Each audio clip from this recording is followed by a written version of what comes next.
Okay. Okay, live. Wow. Live. So good evening, everybody. This is Rabbi Anava, live from Tzfat, and my co-host, Kavanah, Friedman, from all the way from South Africa, and Tzfat, live, and it is so good to be with you this evening, and we're ready to share some amazing thoughts with you, and so let's begin.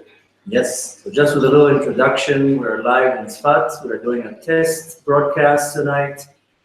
That B'ezrat Hashem, every Wednesday night, we're going to continue the Kavanah show live.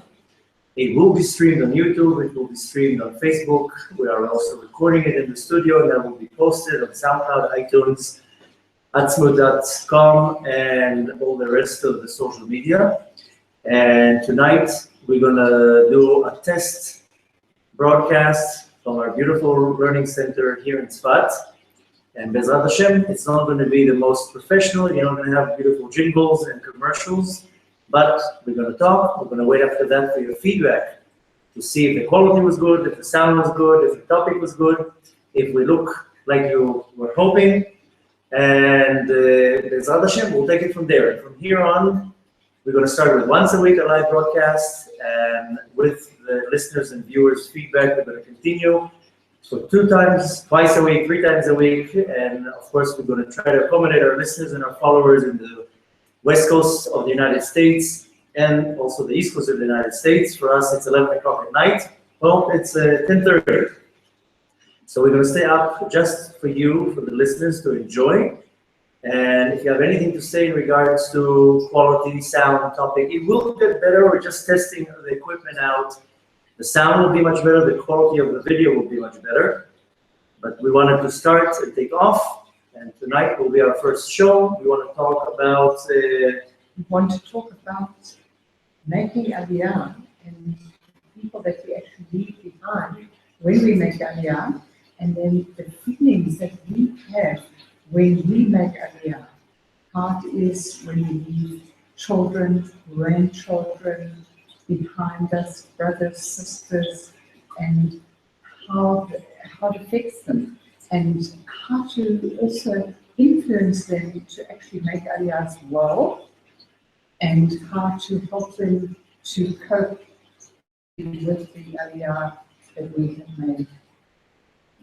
Beautiful.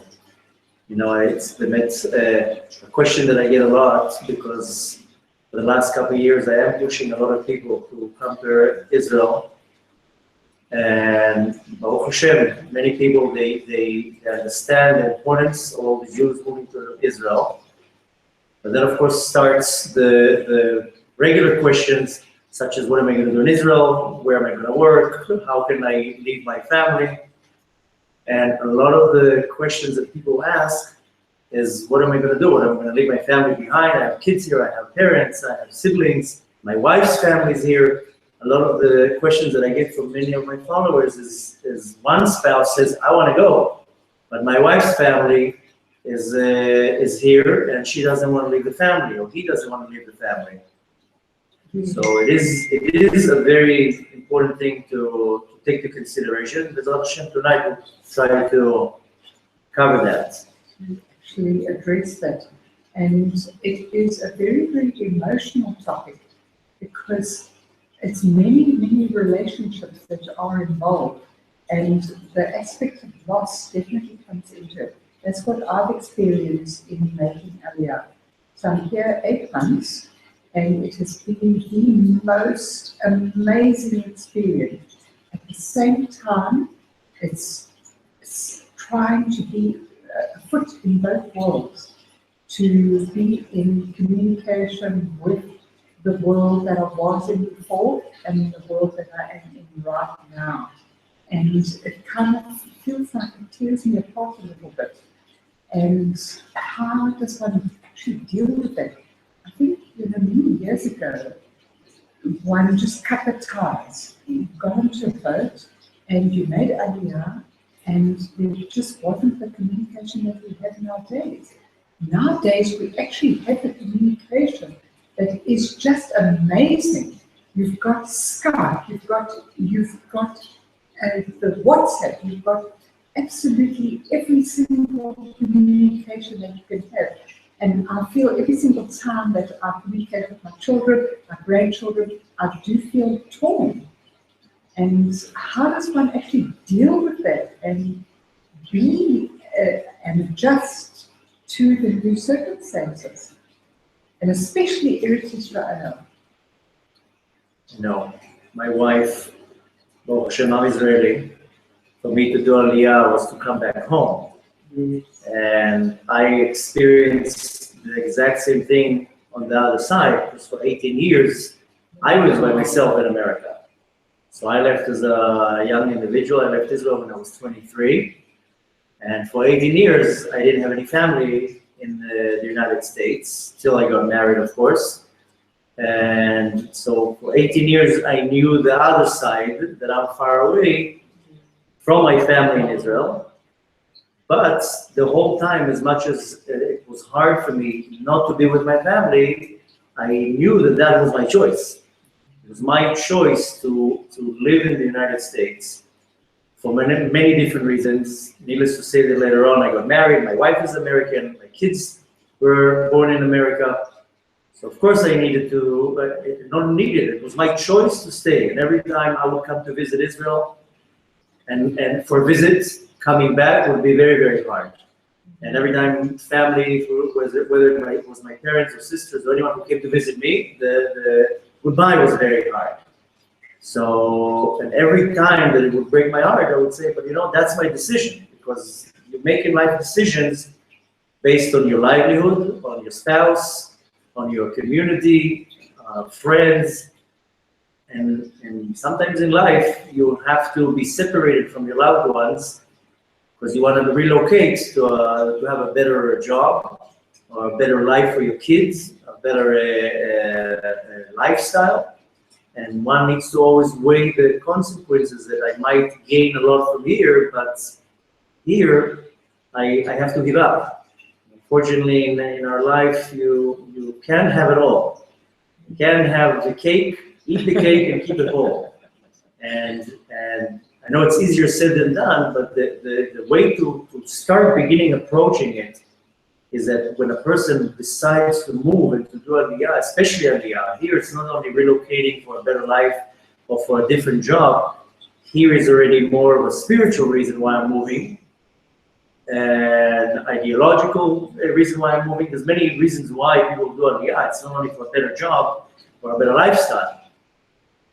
But when a person does that decision, one needs to take into consideration that in my life, sometimes I have to gain, and sometimes I don't. Sometimes I don't want to say I lose out, but I have to make decisions that I might gain here a lot, but on the other side, I might get the short end of the stick. And of course, it's each individual is completely different. And Baruch Hashem, whenever people address this issue and they ask me questions, each person has a completely different answer. My wife, for example, she's American. When she did Aliyah, we did Aliyah about 40 months ago. And her parents are Israeli. So she kept coming to Israel all the time when she was kids. So she has some family here. And her sister made Aliyah before her. So for her, it was very hard to leave her parents behind. But at least she has a sister here. A couple months later, her brother did Aliyah, and he lives right next to us. So at least she misses her parents. It's hard for her to be away from her parents. She constantly says, okay, I want to go and visit them. But she took into consideration that sometimes you have to make a decision in your life that is good for your own personal life, for your own benefit, and needless to say, when you have a husband and kids, or a wife and kids. And she took into consideration that, yes, I'm going to gain a lot here, but here I'm going to have missing my parents, which is not easy. And again, each individual is completely different, but when a person knows the benefits of the move, then they can start addressing how to deal with the fact that I'm leaving kids behind, I'm leaving a husband behind. And that's also happening. I know a lot of people that one spouse got up, left, and the other one was left behind, either to close the business, either to sell the house, or either because that's how it worked out. So, like in anything in life, we have to know how to adjust and how to approach it. And when it's for something good, then, we have it good in our generation. Like you said before, in other generations, something happened. They had to grab their bags and run away and really leave people behind in danger. Look at 70, 80 years ago, people left family behind to save their life. And a lot of them didn't want to leave because they knew they'll never see their loved ones, and they also, Hashem Elohim, got killed. So, Baruch Hashem, we have it easy. We have communication, internet, Skype, phones, cheap tickets to fly backwards and forth. And it's throughout the world, and every single person, as you say, the circumstances are completely different. And what makes it very, very unique is the fact that this is Israel. This is Israel. And it brings home such an intense feeling of coming home, and not only coming home for the person that makes the Aliyah, but almost like throwing a fishing rod into the sea, where you're going to actually fish around and bring the rest of your family home. And that adds to the dimension of the immigration, of the Aliyah, of the emotions, of being the first one to actually cast the rod. So this is a very, very intense subject, and that's why I had many, many requests from my beloved listeners from Paving, who were listening to our programs when we spoke about making Aliyah, all being very, very, it was very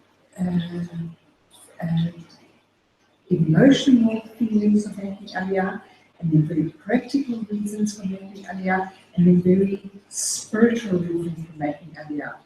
And what is it that really motivates a person to make that Aliyah, to make that move, and then to really help the rest of the family come home? Because I think that's the basis of it. That's where the emotion lies of that coming home. Exactly. This is exactly the thing that I tell a lot of people when I meet a lot of people in the last couple of years. One of my agendas was to send a lot of people to Israel for many different reasons. And I got a few questions, or I don't have to call it necessarily a question, rather an opposition right away. And the first one is, what am I going to do for a job? And the second one is, where am I going to live? What am I going to do there? So there was all sorts of opposition, but one of them was, how can I leave my family behind? I mean, I have here parents, I have siblings, and most of the people that I answered when they asked me at least that question was telling them exactly the same thing. You will be the one who goes, settle down, set everything straight. I mean, in a few weeks, we're going to read in the parasha that Yaakov decided to move to Mitzrayim. Now, this is, of course, we're going down, not coming up. But you see that Yaakov moved down to Mitzrayim. There was a famine in Israel. Yosef was the second to the king, and they decided to relocate. And before Yaakov Avinu moved the entire household, then he sent, first of all, some of his kids, some of the tribes, to set it up. Set up yeshivas, set up synagogues, build mikvahs, get everything ready, and then slowly will come down. I mean, in the Torah, when you read it, it sounds like it happened overnight, like a press of a button, and 70 people went down to Egypt. The reality was that everything in the Torah, we see the headlines. It doesn't really say, for example, in our weekly parasha, it's talking how Yaakov ran away from Esau, who wanted to kill him, and he ran away to Haran. It doesn't say clearly in the Torah that it took him 14 years till he got to Haran. He went 14 years here to Tzfat. He came up here, up in the corner. Yeah, he came to the yeshiva of Shemen Ever, which is literally not even 100 meters from us. And he sat down here for 14 years and learned Torah. So people think that Yaakov Avinu pressed the button and he fly to Haran. So in the Torah, many things that are just said as a headline, and then it jumps 20 years. So same thing with the story with Yaakov. Yaakov went to Mitzrayim. It wasn't overnight. It was they had to plan, they had to get the Aliyah papers, they had to get immigration, passports, pack everything. So in the meantime, Yaakov Avinu sent his sons to set it up. Go and open yeshivas, go and open synagogues, buy some real estate, start getting everything ready. So in many cases that I spoke to people who have this dilemma of leaving their family, that's one of the answers that I always say. You are going to set things up. You're going to go first, you'll be the pioneer, you'll set everything up, and then you'll be able to easily tell your loved ones, come, I already have a place to live, I already have a job. It's much easier than you thought. And then slowly you can start bringing everybody over. And a lot of people will tell me I can't do the move because my family's left behind. That's a good excuse for 80 years ago when you had to go on a donkey to visit somebody. Now you hop on a plane and within 10 hours you can cross the entire, halfway through the globe. So, but it is, when one really takes the pros and cons and says, what am I gaining by moving and doing Aliyah, and what am I losing?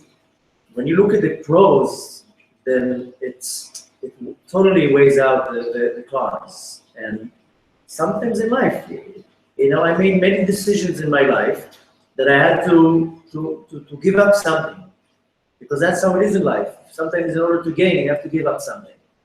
And you make your own calculations. And we wanted to make Aliyah for years. My wife wanted to make Aliyah 12 years ago. And we were busy with our outreach in America, and my rabbi kept telling me, you can't leave now because you have students here and you give lectures and you teach, and the communities need you. And every year I would come back to him and tell him, can I go already? And finally, 2 years ago, he told me, okay, now pack your bags and leave. But the whole time we really wanted to leave, and in the meantime, we also had the same thoughts. We're going to leave family behind, and we constantly had these. Okay, what am I gaining, and what I'm going to be losing? And we saw very clearly that even not on the spiritual level, even on the physical level, my kids have the best life ever. Just this Shabbat, we had a guest who came to spend the Shabbat with us that used to be our guest in New York. And she didn't see the kids for like a year and a half. She was one of our regular guests that would come every Shabbat for 2 years. She was one of our regulars. So she knew the kids, she saw them growing up, and now she came, she was like, I can't believe, not only did they grew so much, the kids, they're like different. They're like good, beaming, they're like happy, and they're totally different. And I said, yes, because what they have here in Israel, you can't find it anywhere else in the world. I mean, my kids still can't believe that they go by themselves to school. And who had that in America? My daughter's school was down the block and we had to walk her there. Now my kids, my third grader, he walks to school by himself. He gets on the bus, he gets off the bus. And they can't believe it. They cannot believe that they can just walk in the street. And little things like, not too long ago we had a guest, and I saw him like locking the door at night. I told him, you don't have to lock the door. He's like, why? I told him, because nobody comes in. I mean, this is not somewhere else in the world that you lock the door. I don't know, nobody walks into your home. It's a safe place. So really the way to look at it is in anything in life you have, you in order to gain a lot, you have to give up something. And it might just seem that you're giving up, but sometimes, like the head of the family, and the head of the family doesn't necessarily have to be the father. The head of the family could be one of the individuals that goes and paves the path. And that person goes and he does the first step. And when the rest of the family sees, oh, he's doing okay, he was able to make it, okay, now it's time for us to come too. So, I mean, I mean, I know you left kids behind, or I left 3 children behind in South Africa, and Baruch Hashem, I've got 2 here in Israel, and some grandchildren, so that's really, really a wonderful stepping stone. However, the children that I left behind in South Africa, I definitely left, it feels like I left breadcrumbs behind, where they can come and pick up the crumbs and follow me. That was one of my really, really greatest prayers and wishes, is that they would pick up the breadcrumbs and follow. And particularly the one daughter that I've got here in Israel, is that she made Aliya like a gibor, like an absolute champion and warrior and hero. And I just want to be here to support her and to encourage her. And not only her, but every single other soul that has made Aliya.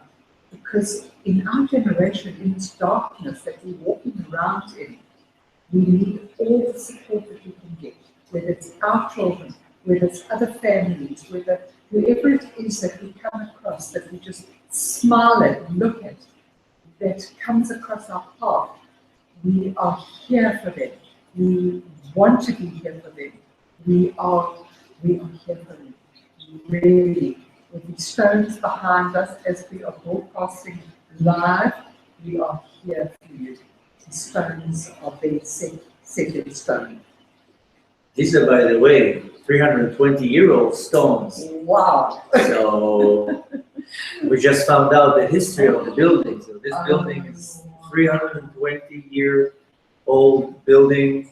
Of course, it was refurbished, but the stones are, I don't know if they're 323 years old, but they're at least a couple hundred years old stones. I can actually feel it.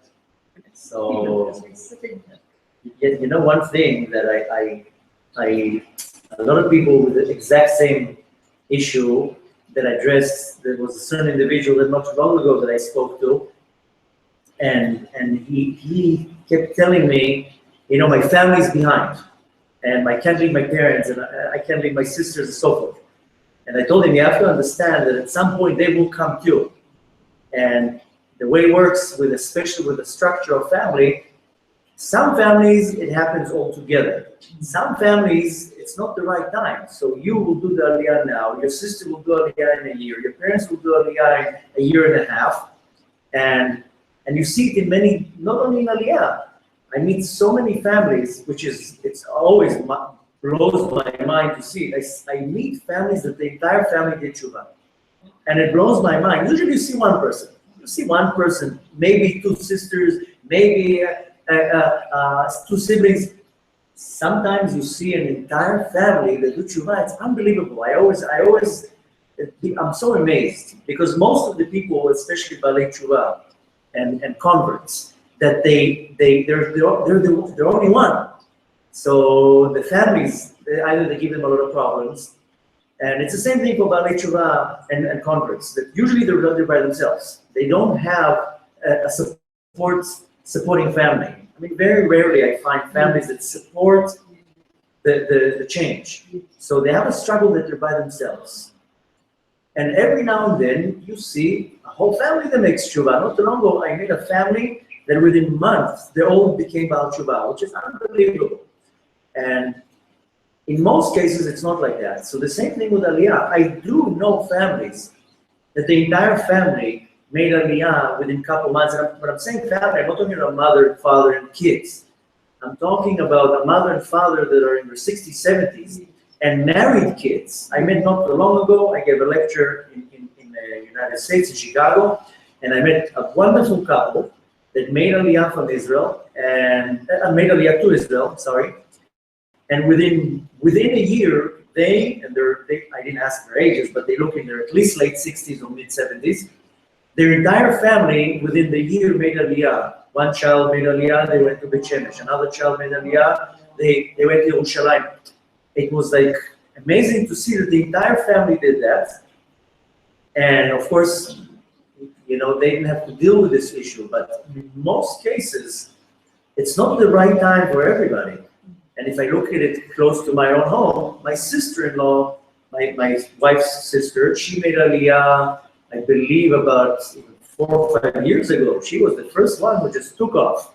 And then we made Aliyah, and almost a year later, my brother, my wife's brother, he did Aliyah. So we're constantly saying, okay, now she has another 2 brothers and the parents. Obviously, it wasn't the time that everybody comes together. Each one comes in their own time. And one more thing, and the thing is that how I saw it when I left Israel to America, my mother, she's Australian, and she made Aliyah when she was 18. So she made Aliyah only with her parents, and the brother stayed behind. He was much older, he didn't want to come. And then after that, my mother stayed, and her parents left back to Australia. So for almost all my life, I grew up that my mother didn't have any family in Israel, because they all went back to Australia. So we would go to, 30, 40 years ago, I would speak with my grandmother once a year on my birthday, because it was like exorbitantly expensive to talk on the phone. It was, hi, how are you? Everything's okay, good, thank you, I love you, bye. So that's how it was. And then, we became very sophisticated, started faxes. So we would fax, and I was like, wow. So, and we didn't have this luxury. So I all my life grew up with my mom not having her family around her, and I saw how it's affecting her. But on the other hand, I saw that she has a better life. She has a husband, she has kids, she has her own life here. And unfortunately in life, we don't always have to be next to our loved ones. Unfortunately, some people are very happy to be away from their parents or siblings or kids. That's for sure. And it's an incredible kindness from Hashem. If you actually think about it, especially in our generation, the way that we actually walking around in the dark, bumping into things, that Hashem is setting things up, sending one family member and then enticing the next family member. It's incredible kindness. And it just really, really, for me, it just shows me how much Hashem loves me. But that's what it feels like. Incredible, incredible love. And I think especially being here in Tzfat, the love that I feel is just absolutely amazing. And it kind of supplements and feeds me. Besides, there was a physical feeding, the emotional feeding, feeds me spiritually. And being here in Be'er Miriam, where Rabbi Anava set up the women's seminary for the more mature ladies like myself, I am just so grateful and just feel so embedded and loved and cared for. And I just invite and entice every single other lady to come here to Be'er Miriam. A little bit of enticement, a little bit of fishing. It never hurts. Well, Hashem, that is Hashem's love. It is definitely showing Hashem's love. Baruch Hashem. Baruch Hashem. It's also a good opportunity to thank everyone, who I can't even name the names because there's so many, but all of our followers and our supporters that helped to get this whole thing up and running, whether they helped with their time, with their money, with their thoughts, with their blessings, with their prayers. I know hundreds of people were praying that it will actualize. So some people helped with money, some people helped with prayers. And I always tell the people who pray, your help is not less important. Baruch Hashem, hundreds of our followers contributed in each one in their way, and their unique way, and with Hashem's kindness and His love, Baruch Hashem, we were able to open this beautiful center. It's already starting. We're operating beautiful Shabbat meals and classes and parties, and we have an unbelievable schedule in front of us. Now we're getting the hang of the whole live thing. B'ezrat Hashem, probably all the classes that we have here will be live, and all the gatherings. In a few weeks, Hanukkah, we are going to have Hanukkah parties and many other events. So till you get your Aliyah papers, you can watch it live. But better to go to the Jewish agency and apply, as we know that the more Jews are in the land of Israel, then we're hastening the redemption, and that's our main goal. And really, when you want to do something good, there's always going to be an opposition. We wanted to do this beautiful center. It only came with problems. And every time we met another problem, and my wife would get upset, I would tell her this just goes to show us that we're on the right path, because the Yetzer Hara is not happy when you're doing what you're supposed to do. So he will come and create all these obstacles. So every time we ran into an obstacle, doesn't matter what type it was, then Baruch Hashem, I know that it's the right thing. So when it comes to do Aliyah, and I know some people don't feel it's their time, and I respect that. And I know a lot of people, if they're doing unbelievable work anywhere they are in the world, whether they do their outreach, whether they're getting stronger spiritually. I know I have a lot of students that they tell me, listen, I'm just now starting to take off in my spiritual level. I have a good yeshiva here. I have a good synagogue, a good community. I feel that if I go now somewhere else, I'm not going to grow as much. So some people, it's not really their time, but as long as they're focused on what they need to do. If you're focused on nonsense, on opening another business or anything not so important like that, I mean, of course you need to have livelihood. But a lot of people, their mind is like they're thinking, I have to start saving now. For 10 years, I'm going to college, and I want to invest in this business. Will take 5 years to see fruition. I mean, that's not really concentrating on the redemption. But a lot of people that they say, listen, right now I'm growing spiritually where I am. Or I have a lot of students and followers that tell me, listen, where I am, if I wouldn't be here, there wouldn't be Shabbat meals, or there wouldn't be classes. I have a very, very dedicated student that he's not so knowledgeable, but he drives people to classes, and he creates classes, and he brings speakers, and he creates a Shabbos atmosphere. And I told him, you're doing unbelievable outreach. So if a person is totally concentrated on what they need to do, and if it's not their time, then good, then they have to stay where they are, but the majority are not.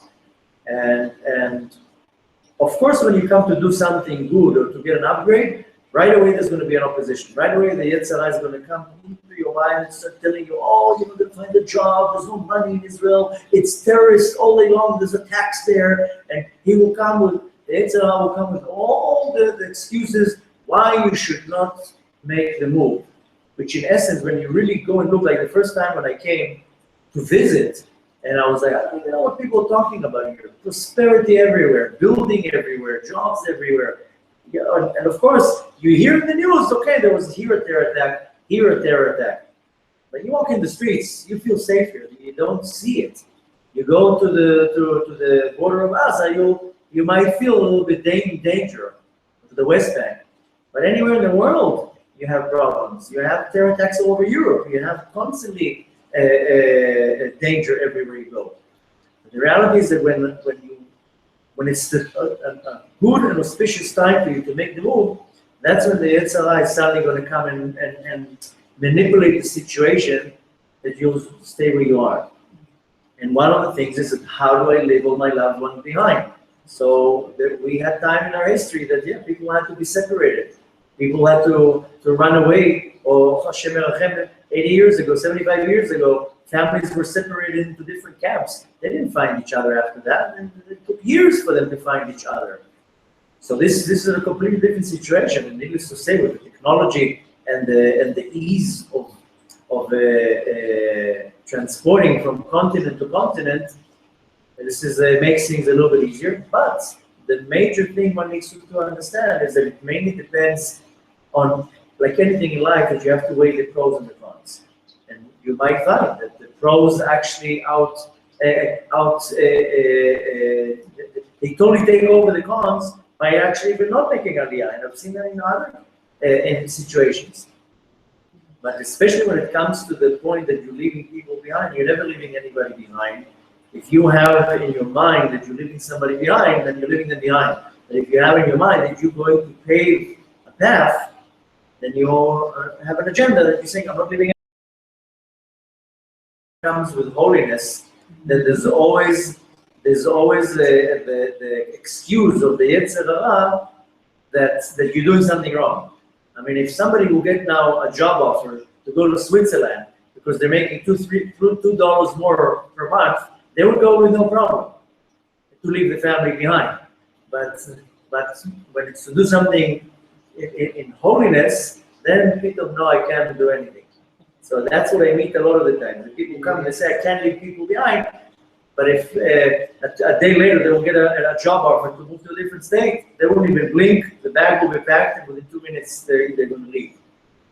Of course, one has to be also honest with themselves and say, okay, really, why am I not want to leave? Just because a lot of the people have a problem that it's hard for them to get out of their comfort zone. And I know a lot of people that they want to make the change, but they're afraid of the move. So they have to hold on some excuse why I don't want to leave. Oh, no, my parents said, oh, I can't leave my brother or my child. And again, chas v'shalom, I'm not judging any situation. I know some situations are very, very difficult. I know a lot of people, especially in their older ages, they want to do Aliyah and they're leaving the kids behind. I know a lot of older people that they left the kids behind. It's extremely hard for them. They got to the point that they're saying, sometimes in my life I have to also think about myself. I have to think of my own sanity or my own growth. That's something one needs to also take into consideration, that sometimes you have to think of yourself. There's no other option. And it's a transitioning of we living in the coming of Mashiach. And that transitioning is absolutely explosive. And I think the older person really feels it, as you said now. The older person really feels it and knows it and has lived it, and probably lifetimes before has lived it, and really wants to make that leap forward. Yeah. In terms of guiding the family, being that beacon, that light that is going to guide the rest of the family home. Yep. We were in touch a lot before you made Aliyah. Yes. And you knew you're going to leave some kids behind. Maybe you can share your private feelings, how it was, because I know you were ready to move already. And obviously you made the decision that what's good for you, which eventually will be good for the kids anyways, is to relocate. So That if I share a little bit, it was a very hard decision to make. It really was an extremely emotional decision to make. And I had to really go above my emotional self, my physical self, in order to get in touch with that feeling of just knowing that thing is guiding me to where exactly where I need to be and exactly where I need to guide my children to be, and my grandchildren and my great-grandchildren. And I think no matter where one is in Israel, you definitely have an affinity to a certain area in Israel. However, for me, it was a very subconscious and very probably holy feeling. And it definitely was Tzfat. And whatever it is, I needed to plant here, almost like as I walk around, I look at the olive trees that have been planted here hundreds of years ago. I actually feel it when I look at an olive tree. And where I've just planted my new roots down in order to then bring my family, grandchildren, and the rest of the Israel. And it definitely is a very, one of my friends said to me, you're a warrior. You need to be not a warrior in terms of worrying, but in terms of being out there in the forefront, and it's not fighting something, it's just paving a way. And that is being, and for me it's making people aware of Hashem's guidance in life, and being aware of one's own mission in life. And just to follow that. Just to follow that wherever it is that we need to inherit Israel, and definitely we need to inherit Israel. It doesn't need to be anywhere else in the world. We need to right here. Find your roots and come. And that's what we make absolute unique, not only of faith, but of love and of love of intelligence. Beautiful.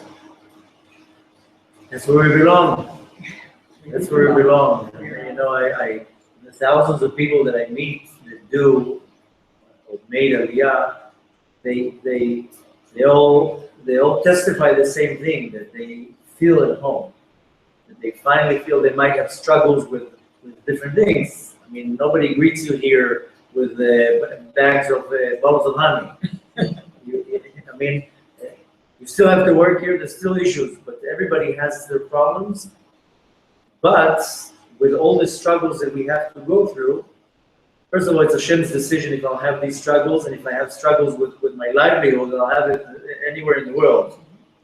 And if I have any other struggles, it's only because that's what Hashem decides for me to have. But the one thing that I hear from everybody, with or without struggles, is that at least they feel at home.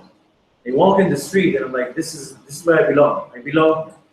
The air is different. The energy is different. The Shabbat is different. Everything is different. And we have so many guests that come from abroad to spend the Shabbat with us, and they cannot believe it. They just cannot believe. They say the Shabbat is different. It's a different thing than anywhere else. The food is different. The air is different. The prayers, the synagogues, everything is different. It's really where we belong. And my recommendation, it doesn't matter where you are. And if one needs to have a success or the other way around, the other side of success in their livelihood, doesn't matter where they are. That's Hashem's decision. The one who signs the check at the end of the month is only Hashem. It's not how hard you work or how smart you are. And if Hashem wants us to have a struggle, we will have a struggle. The point is that what do you gain spiritually and mentally and emotionally? And when we come to our source, that's what you gain. You gain so much on these levels.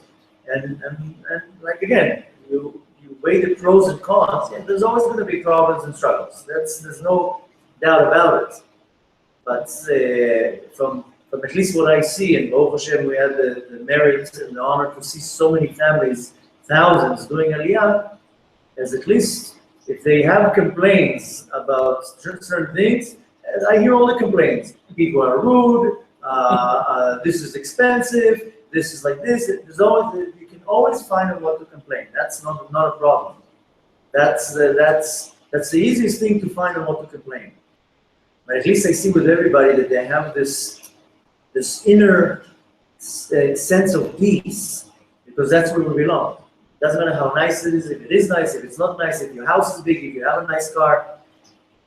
And eventually, at the end of the day, when I talk to so many people, everybody's dealing with all their challenges. And unfortunately, in our generation, everybody has their difficulties and challenges, whether it's with making money, whether it's the relationship between the husband and the wife, educating of the kids, the teenagers are not listening, this is not working out, my kid is going that direction.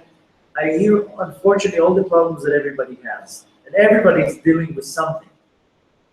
And one of the reasons why a lot of people are running into all these issues is only because they're not in the right place. And we know that when God wanted to create the world, he had to create two things: space and time. Because in the spiritual world, there's no such a thing as space, and there's no such a thing as time. So in order for God to create the world, he had to create two elements that we only have in this world, and that's space and time. And we all know that there's a word in Hebrew that is called Mazal. Now, Mazal, if you translate the word, is luck, but it's really not luck. You know, when you have a birthday, you say Mazal Tov, a wedding, Mazal Tov, any simcha that you have, you say Mazal Tov. Why do you say Mazal Tov? Say, somebody tells you, I just had a baby, Mazal Tov. Why Mazal Tov? Good luck. It doesn't even make sense. You say, congratulations, I'm happy, you should have happiness from the child. Even if you translate the word, it doesn't make sense. Mazal Tov. What does that mean? It basically says good luck. So that doesn't sound so confident that you have to tell me I need good luck. The reality is that the word Mazal is built from three letters, and the Hebrew letters are Mem, Zayin, Lamed. The Mem stands for Makom. That's space, the location, the place. Zayin stands for Zman, for the time. And Lamed stands for either Limud, because we always have to, Limud means to learn, because I always have to involve the Torah. The learning is, of course, learning Torah. I'm not talking about learning math. Is that the Torah is the substance for everything. And when you're looking at these three elements, if you constantly live according to the Torah, which means that the Torah is constantly in a motion of giving, which means when I learn, I'm constantly in a motion of taking inside of me what the Torah has to offer. But if I align myself to the right time and to the right place, that's when my mazal, my luck, so to say, becomes more powerful. Because we get our influence from the Kadosh Baruch Hu. Kadosh Baruch Hu is the ultimate good, is the ultimate giver, and he's constantly bestowing his blessing on us. But if I don't reach out my hand to grab what he's giving me, then he can pour his unbelievable and endless amount of blessing on me, but I have to be a vessel to receive it. If I want to give you now anything, then you have to either hand out your hand, you have to come with a box, you have to come with anything. Even if I give you a check, you need a bank account. You need some type of a vessel to receive what I'm giving you. So first of all, I need to make myself a vessel. And I make myself a vessel by learning the Torah and following the Torah. But then I also have to make a connection between the giver and the receiver. I'm the receiver, Hashem is the giver. I have to make some type of a connection. So the connection is by me placing myself in the right place, at the right time. They say in the business world, oh, he was in the right time in the right place. Yeah, he was in the right time. He got a good business deal. So it's the same with everything. I need to constantly align myself that I'm acting. What am I acting? What the Torah tells me to do. My Torah, my mitzvahs, my God-fearing acts, and so forth. My charitable acts. But I have to make sure that my time and my place is centered in the right place. Then I become a channel to receive what Hashem wants to give me. So sometimes in my life, I get to a point that I'm stuck. Now what? Nothing works out. So it says in the Talmud, Meshaneh Makom, Meshaneh Mazal LeTorah. You change your, Meshaneh Makom means to change your location. Meshaneh Mazal is changing my luck, so to say. What is this luck? Is this channel, is this path. Through this path, God gives me my blessings. So sometimes if things are stuck, you'll have to change your location. Now, if everything is going the way you want to, that's one thing. But the reality is that most people, they feel that they're stuck. Either they reach a certain spiritual level and they can't grow, or they don't feel that they're growing spiritually, or their business is not working out, or their relationships are not working out, or anything that they're trying to do, they're in a dead end. You can't find your other half. There's so many things one can relate to as I reached a dead end. When you feel that you reach some type of a dead end, and unfortunately most of us deal with these dead ends, then the solution is Meshaneh Makom, Meshaneh Mazal LeTorah, is that you relocate yourself. And you have to change your location and the time. The time has to be at the right time. You have to know how to reach to the right place to the right time. And yes, now is the time of the redemption. It's very clear. You don't have to be a genius to figure it out. And if it's time for the redemption, I have to center myself in the right place. So when the time comes, I'm in the right place at the right time. And right now, we know that one of the elements of the redemption is what's called kibbutz galuyot, is the returning of all the Jews back to Eretz Israel. So the sooner the better. And also, I feel that you cannot escape yourself here in Israel. You can kind of duck and dive in other parts of the world. I know I'm going a little bit off topic, but one of the things that I've said a lot to my friends and family is that you can't escape yourself here in Israel. You're going to find the self, you're going to find the truth, you're going to find what your purpose is. It's going to, you can't escape it. And it's a huge blessing. And I think many of the huge rabbis that came here to Israel just for one visit, came here for exactly that purpose, is to find themselves, their true purpose, what it is that they needed to be in this world, to guide in this world, to write in this world, to think in this world, to say in this world. And for myself, I mean, just a kind of lowly level, but that's exactly what I've said to many friends. If you really want to find yourself, you come here. It's not easy, you come here. You climb the ladders of the ladder, the steps, and you take the plunge, and you will find yourself. And it's almost as if I feel that I don't need to live any more lifetimes. I can do all in this lifetime and be here for Mashiach. Mashiach is here. I know it. I know it in my bones. Shem, you know that really kind of answers the topic, is that when sometimes you have to think of yourself. Sometimes you're saying, I can only get out of the mud if I do a certain act. Sometimes you really have to think of yourself. Exactly like you're saying, you need to find yourself, to work on yourself so you can grow spiritually and physically and mentally. So sometimes you need to say, okay, you know, not to, even now, I have one of my students that Shem Yerochem, he has a very strong addiction to drugs. And after many years of struggle, finally, Baruch Hashem, he picked himself up and he went to rehab. And it's not easy, needless to say. And it's very, very hard on his family. It's not easy. And one of the ways to convince him was to say, you're going to have to do it eventually. Eventually, you're going to have to rip that bandage off. I know you don't want to go. I know you don't want to be away from your family and from your kids. And I know you want to have your comfort, and now being in a faraway place with other people that you don't want to deal with. And he kept telling me, I don't want to be in this place. I don't want to be in this place. And at some point, he just realized that he has to do what he has to do. I told him it's going to take a couple of months of hard work. You're going to miss your family. They're going to miss you. But you have to do it. You just have to do it for yourself. Now, this is an extreme example. But in everything in your life, you have to come to a point that you're saying, if I'm not going to help myself, then I'm not going to help. Then nobody's going to help me. Sometimes it depends on me. I have to help myself. And I know in a lot of cases, people are depending on me. It's a whole different thing. But even sometimes when people depend on me, sometimes it's also the Hashgacha Pratit, the divine providence, that they have to get up to be on their feet by themselves, so I can move on to a better place.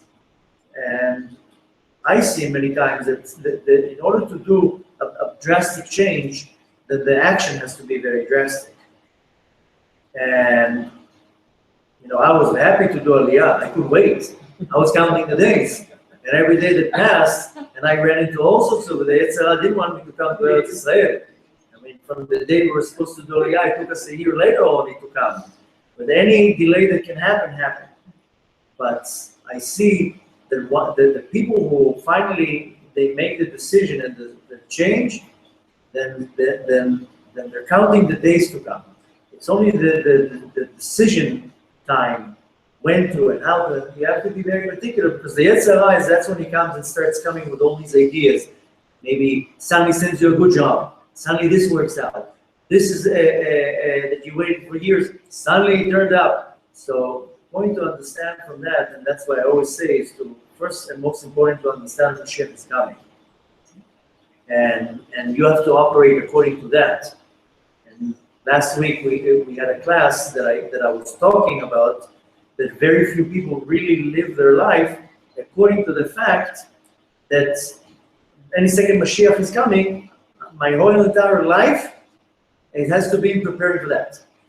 So a person who goes now and says, I want to be a doctor, and he's registering to medical school, and in his mind, him or she thinks that in 7 years he'll be a doctor, that's totally going not in the path of knowing that Mashiach is coming any day. Because when Mashiach is going to come, we're not going to need doctors. There's not going to be hospitals, there's not going to be diseases. So it's a very bad business to invest in. If I'm already going to learn something that has to do with the redemption, or even invest your time. I always give the same example. One of our students in his 40s, he told me, what do you think I should do? I have X amount of money that I saved, and after looking into all the details, I told him, I think you should take a certain amount of money that you have and put it aside that will sustain you for 2 years. Baruch Hashem, he saved a little bit of money. And I told him, put your money that you have in savings, take this amount of money and designate it to support you and your family for the next 2 years. And in the next 2 years, go and move to Israel and sit in yeshiva and learn. And I would believe that 99.9% of people in the world will think this is the worst advice in the world and would not do it. But he took me serious, and he moved to Israel from Europe. He lived in Europe. He took whatever money he had, put it in savings, and the rest of the money he put aside, and this is enough money to pay his living expenses for the next year, and he studies in yeshiva. He's older than me, and he's in heaven. His kids go to school, his wife is learning, they have a little bit of money. I mean, he doesn't live so expensive, he lives simple, but he learns all day long in yeshiva. Forget about that he's in a different atmosphere. The entire family is operating in a different sphere, but at least I told him, listen, why don't you take 2 years? If Mashiach comes in these 2 years, then you're great, you're learning Torah all day long. I mean, there's no other better way to prepare. And if Chas v'Shalom, Hashem will decide to delay the redemption for whatever reason he has, nothing went to waste. You invested 2 years learning Torah. So in 2 years, you take whatever money you have left to invest in a business, or you find a job, or the same way you can find a job now, you'll find a job in 2 years. So you're not losing anything. And he's one of the few that I know that says, yeah, Mashiach is coming, and in a month, or a week, or half a year, when he comes, we're not going to need doctors, we're not going to need pharmaceutical, we're not going to need half of the things that we have now. So what's the point of doing that? What we're going to need is Torah and acts of kindness, and that's what will hasten the redemption. So the point is to live with the fact that Mashiach is coming, and one of the ways to prepare the arrival is you relocate, because when Mashiach is going to come, we're all going to move here anyways. Wherever you are, we're going to all move to Eretz Israel. We pray that 3 times a day. Bring us together from the 4 corners of the world.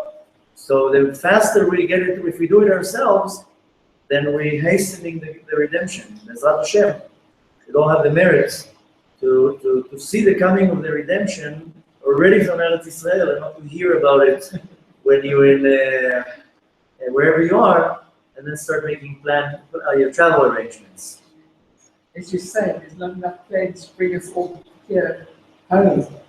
I heard somebody didn't like my analogy that I said that there's not enough planes in the world to fly everybody in. So he told me, listen, on an aircraft carrier, you can take 25,000 people. An aircraft carrier takes it about a day and a half to come from America to Israel, or 2 days, I don't remember the exact days. So he says we're going to get all the aircraft carriers and put 25,000 people on an aircraft carrier, and it's just going to go backwards and forwards all day long. So I said, listen, that's a very good idea. I know we have boats, we have planes, that's not the point. Of course, the Hashem has many ways to bring us all here. He will make the planes go fast. Bezat Hashem, the redemption is going to come. B'chesed v'rachamim, we're going to go on clouds of glory, like the prophet Daniel says. So, but that's not the point. The point is that each and every one of us has to do some type of an action in bringing the redemption faster. And of course, I have to grow spiritually. I have to add more acts of kindness, more mitzvot, keeping Shabbat, eating kosher. All these things I have to increase. Needless to say, I have to go and affect other people. But everybody is responsible for doing something, and part of the acts that we have to do is by Jews that follow the Torah. They come to the land of Israel. They are hastening the coming of Mashiach. That's a known fact, and we see now that thousands and tens of thousands of Jews are coming from all over the world. And you really see, according to our eyes, that Hashem is performing these unbelievable miracles in front of our eyes that one can choose to ignore it. But the reality is that we're seeing unbelievable miracles, how Hashem is controlling the world and showing to us that the redemption can come like that, fast and easy. So it's up to us. Definitely up to us. We don't really realize how. We really don't realize how much we are in partnership with Him. Yep. And the Eretz Israel is one of the partners as well. It's like an imam. The mother, the womb, that is going to facilitate all of it. And the safeness, the beauty, that oxygen, that growth is going to happen. So come home, everybody, please. There's a lot of space in Tzfat. Plenty of place. Fresh air. So much place, and people that are waiting with open arms. Yep. From every single angle. It actually is mind-blowing. You can't wrap your head around the kindness, the goodness, the love, and every single element that Hashem has put on the face of this earth. The oxygen, the land, the warmth, the earth. And it's just been so amazing to be with beautiful listeners, watchers, and being with us this evening. And with Hashem that we will be with you. Please God, every single week to share with you depths and secrets and the love of Eretz Israel, Tzfat, of Miriam, and Hashem, so we're going to wish you, our listeners and viewers, the ones who are live. I can see down there on the screen how many viewers we have. And we don't see the viewers, but I see the numbers, how many people are viewing us. So, first of all, we're going to wish everybody a beautiful rest of the day. For us, it's night. And a beautiful Shabbat. And continuing having a very blessed month of Kislev. We have a beautiful holiday coming up. And Bezat Hashem, if there's any feedback from tonight in regards to quality and sound, it's going to get better because tonight we're just doing a test. Bezat Hashem, next week, both the quality of the video and the sound will be much, much better. And we are going to slowly get into that. We're going to open the lines of viewers that can comment and ask questions and call in, text in. Bezat Hashem, we will get it done very easy and interesting, and it's going to be streamed on all the platforms, especially the major ones, YouTube and Facebook. And of course, it's all recorded and can be found later on all the platforms, again, like YouTube and Facebook and SoundCloud and iTunes for audio, and on our website at smooth.com. Since all the streaming will be done from the center of Be'er Miriam, it will be also hosted on the Be'er Miriam website, which eventually will be streamed from that website. And we will continue to advertise, but just so you can know that now on, it will be advertised everywhere, that every Wednesday at night Israel time, it will be streamed, which is in the United States, it will be during the day. And we will, Bezat Hashem, with the feedback we get from our listeners, we will adjust it according to the times and the hours, and the topics. We definitely want to make it better and easier on the viewers and the listeners. that everybody will gain as much as possible. And later on, we'll start taking topics as ideas. If you have a topic, people sometimes email us and they tell us, we want you to talk about this topic, we want you to talk about that topic. Bezrat Hashem, we're also going to have different other shows. It will be streamed live, that you'll have the ability to ask questions and get answers. Bezrat Hashem, we'll have many more guests. Tonight I'm the guest in the show. This will continue being the Kavanah show. It's just going to be streamed on the different media, but we're going to keep it the Kavanah show. Bezrat Hashem, we'll develop more other shows. Any feedback that you have, positive or negative, is always welcome. And in the meantime, we're just going to wish you from the Holy Land a beautiful, blessed day, a beautiful Shabbat. The rest of the month should be blessed. And Bezrat Hashem, we will see you all here live in Eretz Israel very, very soon. Thank you very much, and have a blessed, beautiful day.